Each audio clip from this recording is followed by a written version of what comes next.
It's time for the second season of the second half of the year. In spite of what's going around right now, I'm looking at what Toy Rock Content Factory has in store for Carbot Season 9. Tobot Season 2 is just weekly chugging along on its very casual continuity story. And we're shifting away from the universe, which frankly is only like about 2 universes. And Pentastorm Axe returns. Your old faves are coming back. 처음 만났던 카봇들이 돌아왔다. Except they never left. This might be a bigger deal if the original Carbot toys weren't reissued since 2015. But we've been positively spoiled with constant reissues. But they're back on the show. I'm going to be honest here.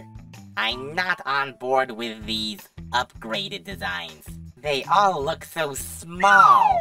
It's just the proportions.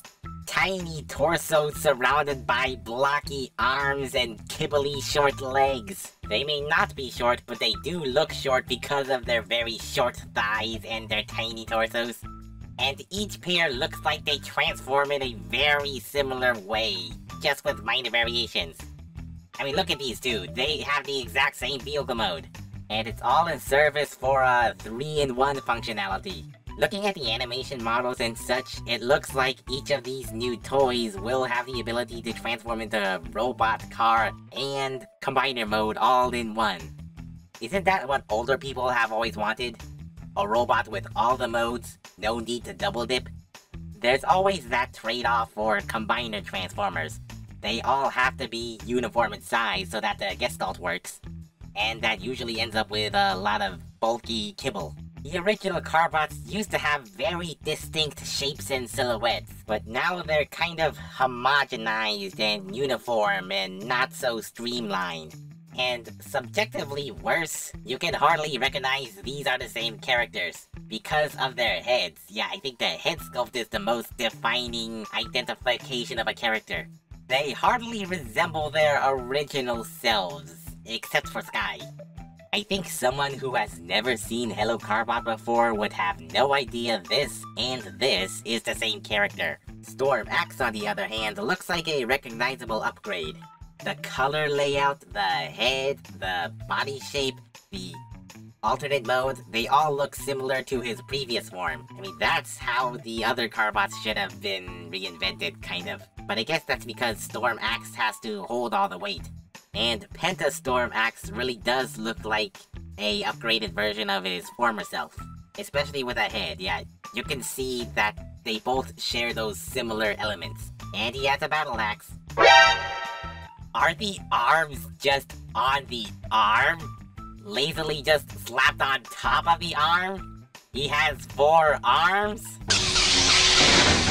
But no one's going to hear my critiques because the kids are gonna gobble it up anyway because their favorite characters are back after they've been gone for a long time.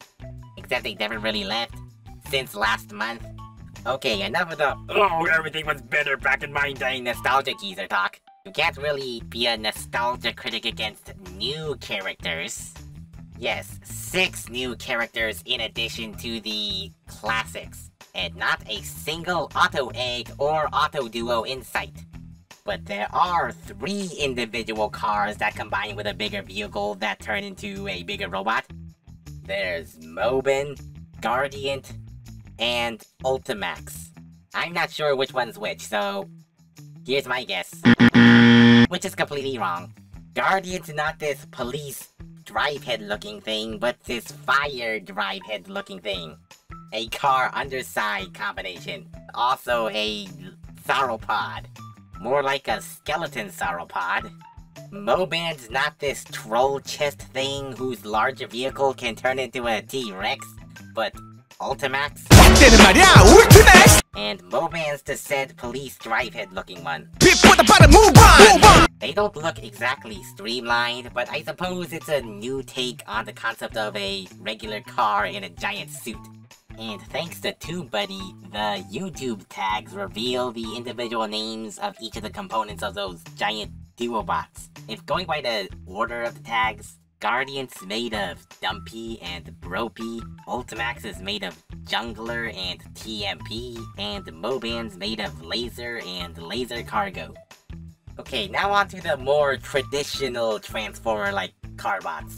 Except one of them's not a transformer. I can't do it! Power cruiser! Looks like the same type as Unicruiser and Jet Cruiser. Looking like an absolute construction drilling burrowing machine with all those saws and drills. And is he piloted by the same construction crew worker as Angry Puff? And another of the heavy-duty construction type is... King the Jump! Who doesn't love a front-end loader that's a chonk? But even chonkier is Green Pam. An armored personnel character who's also a fembot. Apparently, Green Pam's gonna be voiced by the same voice actor who voiced most of the fembots. If that's so, then she has the same taste as A-Shark.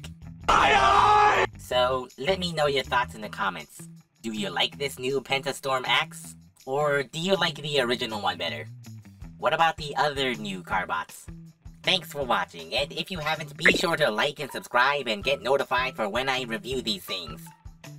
So until next time, this is KRBrickBot signing off.